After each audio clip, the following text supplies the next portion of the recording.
निकला मैं शहर के लिए नौकरी की पहल पर। स्टेशन से ट्रेन पकड़ मीलों के सफ़र पर उतरा जब मैं स्टेशन पर बेरोजगारों की भीड़ थी खड़ी। पास में ही नौजवानों की पुलिस की भर्ती थी पड़ी। फिलहाल मेरा हाल भी वैसा था, जेब में कुछ ही बचा पैसा था।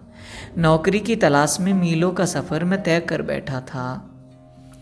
निकल स्टेशन से कुछ दूर मैं पैदल चला। फिर कुछ ही दूरी पर था बस स्टैंड एक बड़ा।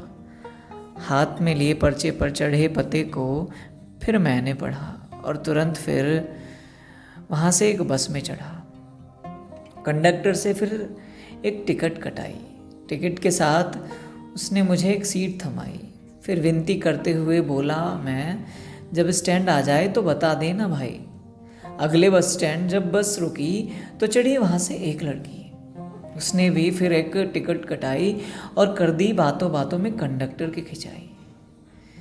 फिर धीरे धीरे वो मेरी सीट के करीब आई। बैठकर सीट पर उसने फिर महारानी की तरह नाक चढ़ाई।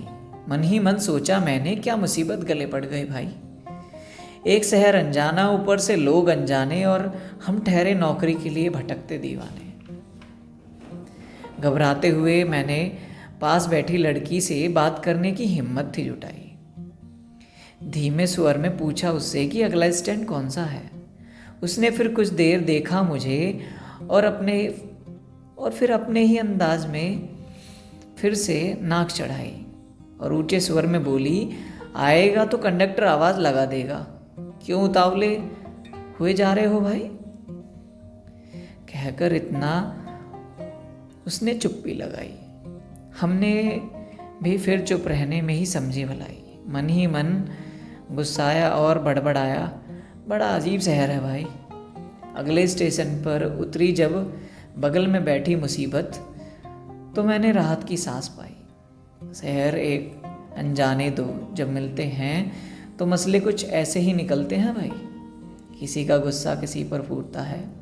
बसों में, रिक्शों में ये पचड़े बड़े पड़ते हैं। अनजाने शहर और अनजाने लोगों की यही मसले सामने आकर खड़े होते हैं। तो इतनी सी थी ये कहानी। एक शहर दो अनजाने। जब एक अनजाना निकलता है एक शहर में तो फिर उसका जो सामना है वो भी कुछ अनजाने लोगों से होता है। तो ऐसे ही कुछ मसले होते हैं। तो अगर आपको स्टोरी अच्छी लगी हो तो आप आगे शेयर कर सकते हैं।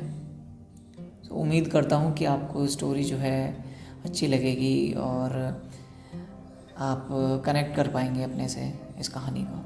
So thank you so much for listening patiently.